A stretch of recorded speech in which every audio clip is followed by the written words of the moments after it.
Et il faut tous un vrai jugement. Il y a banani baboma musée. Oba masca bisoana bakanje di kapen voilà qui ba masque ba mascarade. Mais comment est-ce qu'on peut façon que gracier et di kapen un dossier aussi sérieux que oyoana et ça vraiment trop sérieuxité pour la République. Comment ça? Parce que l'IWA est président de la République, c'est-à-dire ce que gracier le di kapen mais c'est que makamba on peut se dire na boye. Tokoye bakate na nyabomaka musée les pères. Tokoye bakate nini et kozaka liwa na ye. Rachidi abeti masasi ya bimi babeleli ke Rachidi abomi premier muto monaka Rachidi abuka Rachidi makolo. Mais il dit qu'appel qui était derrière les palais a tourné à y achever Rachidi. Pourquoi? Première question, il faut tout répondre à moi. Pourquoi l'avoir achevé? Parce qu'il était encore en vie, il pouvait témoigner, il pouvait dire un mot. Tant qu'il y a en vie, malgré ma collègue, il y a un quoi que je suis pour nini aboumi musée, dans la tête qui a boumi musée. Mais tant que vous avez boumi, c'est fini. À relation de l'autre côté, trace ça sauté. Moutabanda ko zelaye libanda, mutazo zela Rachidi libanda, c'était Georges Mirindi. Tant que Mirindi a kimi a qui mais pas héritier. Qui était héritier? Libanais Oyo Kabila Botola qui marchait à mine. Bah yo kana qui peut les sauter. Pour hériter banda ko pesa Kabila bambongo pour financer gouvernement. Mais tant que yo kana soutenir héritier mani yema ko andi ko teka ba mine na bureau, ne bah yo kana qui peut se sauter. Ko qui mais ya nani ya kinde qui pas héritier. Après service de renseignement, Georges Mirindi n'était pas héritier, mais il dit qu'appelle s'est dirigé chez héritier. Héritier à Zate, Boma 4 Libanais morts, Boma on a bandé quoi héritier. Non, Boma Bango, le colonel dit qu'appelle. Il dit qu'appelle à Boma bandé quoi héritier pour Nanini. Il doit le dire. Le gracier comme ça, oui. Gracier abîmé, oui c'est bien, mais vérité quoi banate. Au lieu de identifier majorité les ont identifié Bahati. Comment ça? Bon benga Bahati, toye ici non. Est-ce que Bahati on nous kabonto bon Bahati? Mais moi j'apprécie hein. Baka bona kapena bien bona Kabila, atika comme aloko la maître ya reine. Tant on recommence quoi a échoué bien. Vous comprenez qu'ils arrivent sur Kabila timtando kanga. Il peut bien ça passer avec Kabila na FCC. Mais si quoi yo, a la Sabino pena, ba on la Sabino incompétence na bango. Qui bango de basa incompétent. Vous allez comprendre. Parce que surtout Nathalie Moko Félix, les 2 anneaux à Sali, programme gouvernemental n'est akinine. Il y a rien. Bien sûr, vous que FCC a mandé bloqué, mais FCC bloqué quoi concrètement? FCC bloqué quoi? Tant que vous avez ce programme à 100 jours avec beaucoup de macambona kati, après vous résumez, on a bloqué comme une maison préfabriquée dans ce mouton. Bahati a identifié majorité. Ce qui majorité au Bahati a identifié, c'est différent de la Liboso. On suppose que le président de la République a renommé nouveau premier ministre. Maintenant, comment est-ce qu'il a renommé nouveau premier ministre pendant que Liboso a démissionné? Bon, moi, ce qui est là, boy qu'on démissionné. N'est-ce pas ça là? Pour constitution et le bien comme au cas où premier ministre a démissionné. Et c'est la motion il y a défiance ba ko essayer na parlement. Il y a moi ce que mutuna comme tuna pour na nini ba précédent qui na nini wana te. Ensuite, bon nommé informateur pendant que l'Assemblée nationale bureau définitif exact.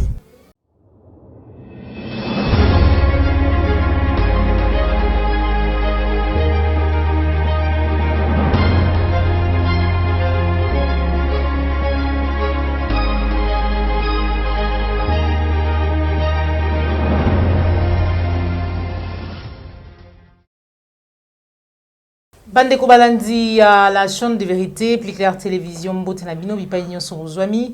Merci pour nous aller belé, merci on a confiance au vous allez renouveler. Na kati la chaîne de vérité, vous savez qu'il y a en 2020.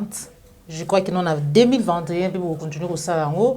Merci pour la peine nabino, ma suggestion, ma reproche, ma remarque par rapport à Moussalo au sala poète, mboka na biso siko la ma poète, mboka na biso la libérer poète changement réel pe total écoute na mboka na biso mabele ya Congo, on nzamba pesa biso 100 fois to senga yango, nakasi matondo na bino nyonso baye bomankaka te pe bomankaki pété ko souhaiter maman Joël na équipe ya Plicter télévision mobimba. Bah, bonne année et meilleur V, mais je crois que Nenge Zali Soué Nabino, année où est la meilleure que 2020, to bunda vraiment de sous koleka pour mboka na biso République démocratique du Congo. Voilà, il y a mon ban émission on kolmo lelo na kopesa matondo mingi na yo popola yo besoin misi ma caméra matondo pe na yo cordon opim Afrique nouveau marié matondo na ba congomani nyonso ba yebozwi libaku ya kolanda biso mokomwa lelo. Actualité politique congolaise zali vraiment ebelé. Le lengue na lobaka pour na ko répéter yango chaque jour qu'ils allaient vraiment ko lobisa ba imboka ils allaient ko inquiéter insécurité la partie est de la République démocratique du Congo ils allaient vraiment ko inquiéter makasi lobby alors que tout ko fêter awa alors que tout tiki mboka na maboko nzambe alors que et bande ko na biso na Beni toujours massacrés comme des moutons na partie est toujours comme d'habitude.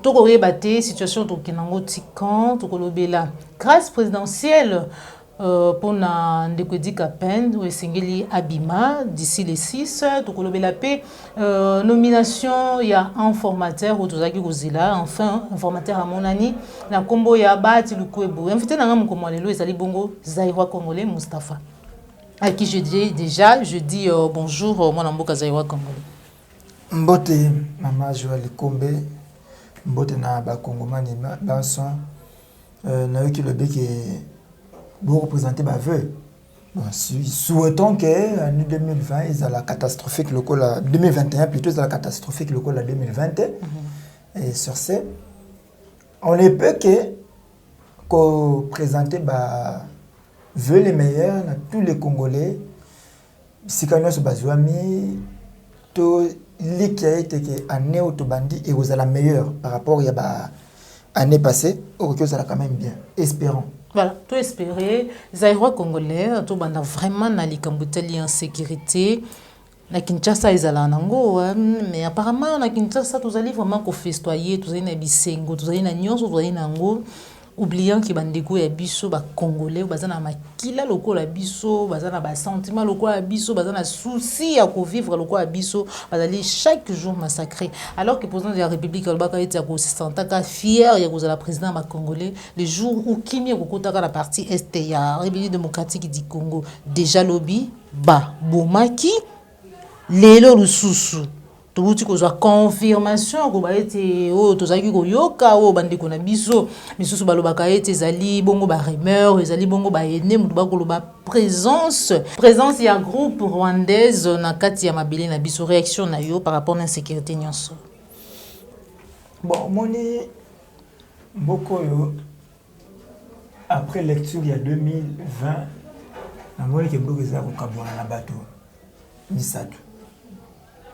Ils ont un groupe ya bato moko boye baza lokola ba na benga bango bato moko baza sur na mité maté sans âme pour bango tout ce que Félix ozo kendeka kana kombo ya Félix eza bien ezala bato basumbi na bilamba soki ezaka Félix ntolobaki yango eza bien eza la deuxième groupe ya bato yo ba osala lecture correcte ya mboka eza na bato babaya na bango baka makambo na tala bisote baso vivre na bango ka bomko bakufi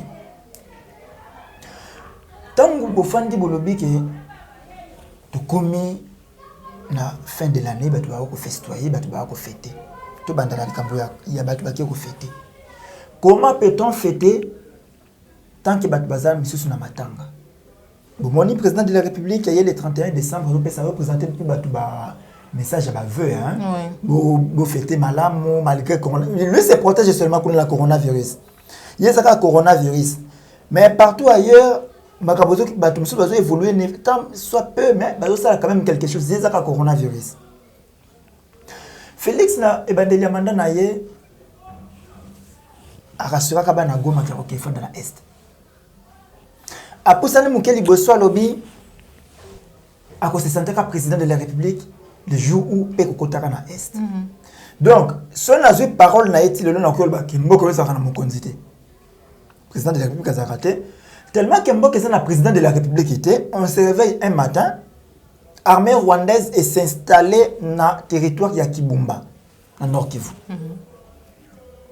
Et là, on a depuis je pense que ça va 2 semaines. Depuis l'armée on est côté, dans Kibumba. Population congolaise est Kini. Et si le lot, FRDC n'a contre-attaqué. commandant suprême ya armée monsieur Félix Antoine Tshisekedi Tshilombo moi na Etienne Tshisekedi jusqu'à présent Asali il n'a dit aucun mot bofandaki na mboka oyo basoda zambien bakotaki un moment ba oya Uganda bayaki na suka mbula oyo po Rwanda akangisa makamye masukisa bilokola na tinda bana basakani siko nga papa na yeko sakana il est pas côté même au début même Soudan du Sud à kotaki donc vous sentez que territoire national les a ya kufungwama ba frontière eza na ya kufungwama pourquoi ba frontière eza ya kufungwama parce que garant de la nation azate yemoko nazo bage nazo interpréter maloba ya Félix alobani à cause de Santaka qui est président de la République les jours où père kokota na est. Or depuis comme président Tilelo na nous paie ekotati donc c'est logisme. Voilà, donc il n'y a pas un président de la République selon les dires de Félix. Voilà le réseau causé la bloc autour. Vous vous réveillez matin au massacre, on tue ceux qui vous dit même discours on est sur ça. Ba discours on est tout au sala. Alors qu'une fois azo illustré ba bloc wana. Ba tuer réunion sur wana na ba discours on est tout rien. Abiba nini. Je ne sais pas si bino bolanda kaye. Bino bolanda kaye so si boyoka mo. Afrola rango aloba ngo jamais na kati.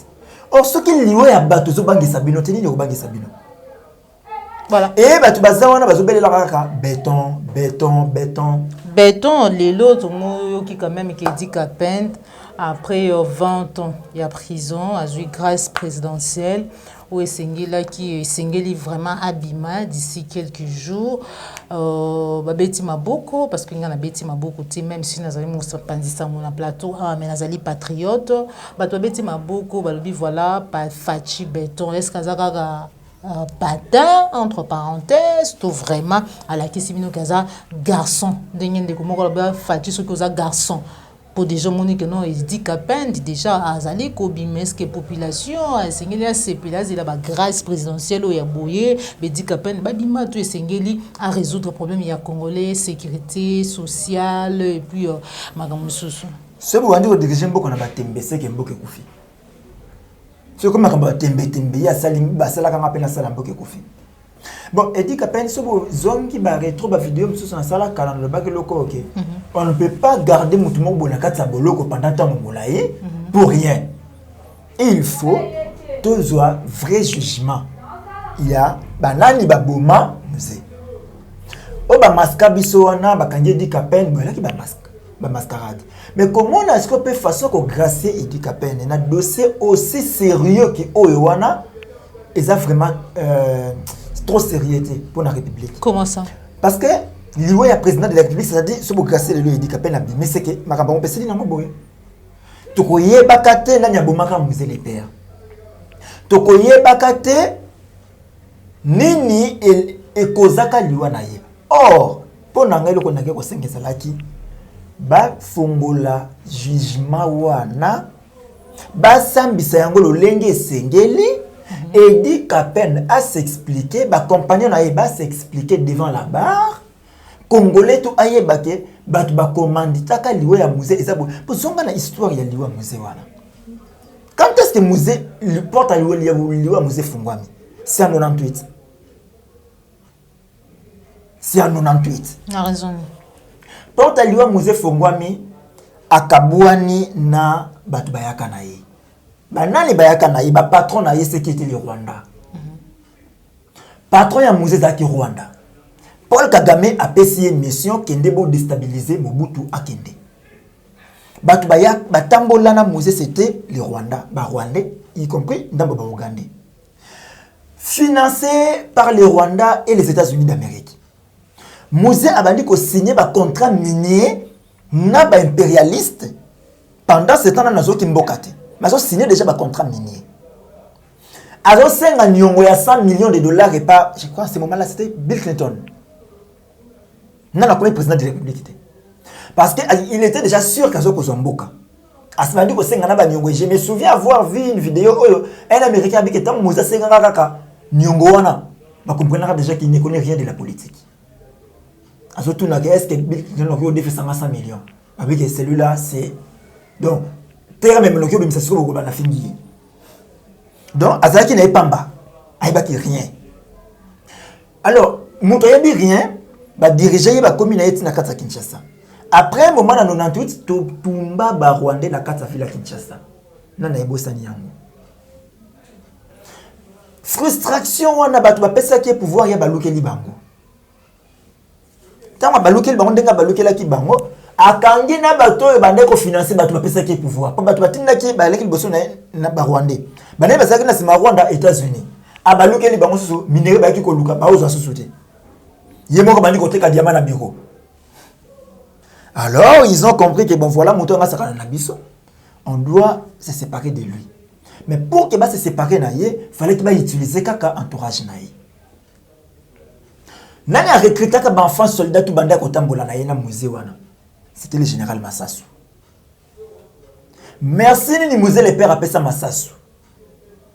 A exécuté na honte.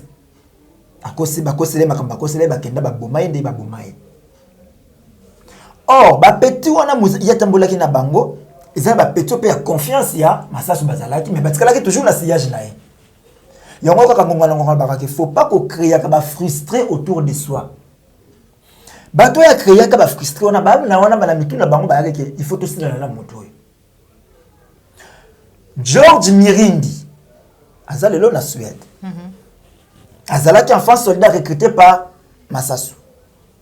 Rachidi Obalbaka kenda betaka musée Massasi. Enfant soldat recruté par Massasu. Tangu bakangi George, je crois Rachidi. Quand on a na carte ya poche na bakuta, ba carte de visite ya ambassadeur des États-Unis d'Amérique. Bakuta carte de visite ambassadeur des États-Unis d'Amérique. La chose était bien planifiée. Il faut tout le nani et le connaît biman ndenge nini.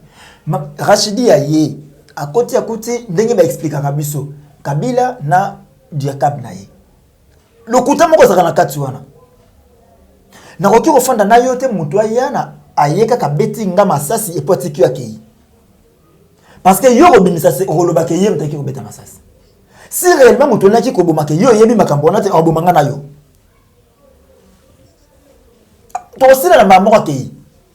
Bon, il faut qu'elle ait les cas sans trace. Donc, pour Nayo, alors, a dit qu'après, on a la raison, Rosalie Banda. Je vais arriver, tu sais, tu as une histoire pour te comme on a souka. Tu as une histoire pour te le bandam, tu vas comprendre l'épisode. Rachidi a bêti Masasi a bimi, babeleli que Rachidi a bomi. Premier mouton, mon aka Rachidi a bouka Rachidi Makolo. Mais il dit qu'appelle qui était derrière le palais a tourné à y achever Rachidi. Pourquoi? Première question, il faut te répondre à moi. Pourquoi l'avoir achevé? Parce qu'il était encore en vie, il pouvait témoigner, il pouvait dire un mot. Tant qu'il y a en vie, malgré ma collègue, il y a un quoi il y a un pour nini aboumi musée, na latina qui a bouma musée. Mais tant que vous avez boumi, c'est fini. À Golobasson est le côté. Trace ça sauté. Moutabanda ko zelaye libanda, moutazo zela Rachidi libanda, c'était George Mirindi. Tant que Mirindi a kimi, mais pas héritier. Qui était héritier? Libanais Oyo Kabila Botola qui marchait à mine. Bah yo kana qui peut les sauter. Pour hériter banda ko pesa Kabila bango pour financer gouvernement. Mais tant bah yo kana soutenir héritier mani yema ko andi ko teka ba mine na bureau ne bah yo kana qui peut se sauter. Ko ki mais ya nani ya kinde qui pas héritier. Après service renseignement donc ko yeba que George Miri n'était pas héritier, mais il dit qu'appelle s'est dirigé chez héritier. Héritier azate ba boma 4 libanais moko ba boma wana ba ndeko héritier nani boma bango le colonel dit kapel de so mo so to boma to bomisa mboka to zonga na histoire to sangisa histoire to bomisa yango poto ke liboso so ka ezaka non net to régler ba compte net to bomisa rani to bomisa mboka te et ça va toucher ba problème alors il dit kapel a boma ba ndeko héritier pour nini il doit le dire. Congolais se foyer de génération en génération. Bana biso tong bazo kola ka baye bakake non mboko ezaka boye bana ba yaka buba kubo maka muze na batu boye po na boye. faut pas trop spéculer, il y a spéculation. Or, seul le mouton qui peut sa vraie version allouée à musée, c'est lui Eddie Capen, parce qu'il était là. Voilà, merci beaucoup, Zaïwa Congolais. Maintenant, le gracier comme ça, oui. Gracier abîmé, oui, c'est bien, mais vérité, quoi, bon, tout c'est là que procès ça la main, ce qui procès ça la main. Oui. Tu vas procès à Sambi. Vérité bimé, tu dis que voilà, bah commanditaire, il y a lieu à musée Zabatel, Moutabomaka musée Zaka Moutou-tel, bah tu vas na component Zaka Batou tel. Mais tel, bah tu me souviens de Bakimi Sabamo. Georges Mirin du commerce qui est allé dans la carte de Boloko, Akimarindé. Voilà. Merci beaucoup, Zaïwa Congolais, tout évolué, actualité politique, nomination. Il y a Bahati Louk Kwebo comme informateur direct. Il y a mission, bah PC Zali Bongo, il y a un mois. D'habitude, que un mois, c'est pas mon qui. Il fallait attendre 3 mois, un mois, il fallait attendre 2 semaines, 1 semaine, parce que c'est facile à identifier la majorité aujourd'hui. Comme Souba était déjà, Jean-Marc Kabound, maître nageur, déjà, ça là qui. Il y a une formalité. Bon. D'ailleurs, au lieu de identifier majorité les ont identifié Bahati. Comment ça? Bon, benga Bahati, toye ici non. Est-ce que Bahati on bon mais ce que nous avons déploré toujours du jour au jour Félix ça que makambo moko boye on se prend toujours dans les mal bon. Tika ba tu obeteli maboko ba continuer obeteli maboko mais moi j'apprécie hein. Baka bona rapena bien bona Kabila atika akoma lokola maître ya reine. Tant tu recommences à échouer bien. Vous comprenez que Zaki sous Kabila Tim Tandoka. Il peut ça passer avec Kabila na FCC. Mais si quoi yo, alors que Sabino Pena, bah on l'accepte incompétence na bango. Qui bango de basa incompétent. Vous allez comprendre. Parce que surtout Nathalie Moko Félix, les 2 anneaux à Sali, programme gouvernemental n'est pas qu'il y a rien. Bien sûr, vous voyez que FCC a demandé qu'on bloqué, mais FCC bloqué quoi concrètement? FCC bloqué quoi? Tant que vous avez ce programme à 100 jours avec beaucoup de Makambonakati, après vous résumez, on a bloqué les maisons préfabriquées dans ce mouton. Vous avez résumé ça à ça. Mais sortez les programmes à 100 jours, le côté comment on a la carte. Quantité d'enseignements. Tout ça, en résumé, on a Simbat. Donc, au moment où ils ont mais nomination informateur, oui, ils ont la prérogative. Qu'on est nommé informateur par communiqué ou ordonnance. Bon, même par communiqué, ça ne pose pas vraiment problème. Même par communiquer, il y a vraiment problème. Mais ce que le problème est à niveau ni. Article 78, on va citer, on est le Bénin. Le président de la République a nommé premier ministre la majorité parlementaire. Après consultation majorité, on a identifié d'abord l'ingomba nezali majoritaire. L'ingomba, il y a solo l'ingomba, on a proposé combo oya qu'on nommé comme premier ministre pour animer vision. Alors, on suppose déjà que Nangonga Otoza, ce qui ni majorité on est na parlement, a coupé sa mission il y a information et pas ya moto wa benga informateur a qui identifier l'ingomba ozali majoritaire ou bien a formé coalition majoritaire. Oui. Si Katoza ko se retrouver dans problème moko. Ya kenda ki déjà na Kabila na lombangu. Na mwana mobali oyo Kabundi de temps en temps na ebisaka bino soki mutu aza crédible était même au niveau de l'identité na ye moko identité na ye lui qui était Kabundi est devenu Kabundi yem daza mutu ya Louisa ami comme si mutu ya Katanga vous omona mutu wana ko to sala makambo ya bien donc tala degré Kabound est Néhémie Bafanda de temps en temps on a dit que FCC cache ça complot contre la République. Kabound n'a Néhémie Bafanda balobé que FCC est majoritaire. Dans Dimakayam. Ba nommé bino premier ministre ba bengi Ilokamba. Nangongo to ça Ilokamba ça déjà na gouvernement na ezano démissionnaire. Félix a nommé informateur ce qui Ilokamba démissionnaire. Mais Ilokamba na démissionné dans gouvernement eza. Jusqu'à l'élo et ça la musala. Félix Ndé a l'ongwa à son conseil des ministres. Mais il a s'entretenir avec le ministre. Comme président, comme premier ministre, à n'importe quel ministre, n'importe quoi, pour le secteur. Donc, Moussa continue comme ça normalement. pour iluka bazali vous ça la tête que bocha basufla que comment vous ça na régime primo ministériel et ça va jeter ça makambo solo président de la république a gagné dans gouvernement c'est le premier ministre alors gouvernement il kamba présenter des missions au gouvernement naie jusqu'à présent a présenté à monter mais il nommé informateur. Or avant tant que ça là il kamba comme premier ministre on suppose déjà que ça na majorité moko bon na parlement pour y avoir des salaires premier ministre parce que yo tant on y a l'économie au salaire on nommé bahati informateur bahati a identifier majorité ce qui majorité au bahati a identifier ça différente na o ya liboso on suppose que le président de la République a renommé nouveau premier ministre. Maintenant, comment est-ce qu'il a renommé nouveau premier ministre pendant que Oel a démissionné? Bon, moi, ce qui est là, il a démissionné. Pour la constitution, et le bien comme au cas où le premier ministre a démissionné. Et c'est la motion de défiance dans le Parlement. Il y a un ce que nous avons commis, précédent qui n'a pas. Ensuite, bon nommé informateur pendant que l'Assemblée nationale, le bureau définitif est exalté. Nous avons un bureau d'âge. So, informateur, on a s'adresser à bureau nini? Bureau d'âge. Or, ce qui a zongi na bino na 2019, tant que le makambo informateur, le baki na biso que non bureau définitif exact, on va nommer informateur. C'est bon on va nommer informateur na bureau définitif nini.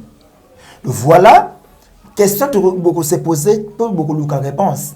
Ce qui est comme démissionné, majorité qui est dans la union sacrée. Beaucoup ça la nini. Beaucoup on a des gouvernements. Gouvernement il est comme un gouvernement il y a union sacrée. Voilà. Donc comme la sous-émission na biso bande ko balandi appliquer télévision la chambre de vérité matondo na réunion so joie ki libapo ya ko landa biso surtout ko tsa biso banda ko na bino boboto na mabota na bino ezalaki bongo mwana mboka Zaïwa Congolais Mustafa oyo bosipela ka lolenge nini pesa ka makanisi na ye par rapport na maitali mboka nde to kabwani awa mais yambo to kabwana na ye numéro na ya téléphone pour na ba bakoza bosinga na plus 243 89 92 31 570 plus 243 89 92 31 570 matondo mingi na ba koma meli baso kama makombe union sacrée congolais atia élite na union sacrée parce que rien ne sortira. Botika olakela ngoma. Bana za lokola ndako benga o bato ya Bible benga ngo soki Nazareth soki Jérusalem soki nini. Et le coup ne loka malunye bimakati e ko bimate. Bo ça na te union sacrée bandi na 1991 91. Bato basangana ka imbasa la union sacrée contre Mobutu. Suka na moza ati wapi. Ngunza leka na TV alela. Voilà. Ngunza leka na TV alela. Lelo pe union sacrée bonyi bosala contre Kabila. Au lieu de la union sacrée pour la nation, il y a la union sacrée contre Kabila parce qu'il y a un indice de union sacrée pour la nation. Si vous avez mission informateur, est-ce que vous avez la vengeance contre Kabila? Après, nous sommes subir. Merci beaucoup, Zaïwa Congolais. Merci à Popo Layombe, puisque boss derrière la caméra. Merci à Cordon Oupi, Mafrik Mobalia Gisèle, nouveau marié. Merci à Joël Gonago. Merci à Grace Toumba. Merci à Christian Boupate, les référendums autorité morale depuis Paris. Merci à Libota Nanga Mobimba. Joyeux. Merci à Libota Nanga Mobimba. De Tokabwani Awa, Tokutani Bongo Balasima, Soki Nkola Pamboli Biso. Au revoir.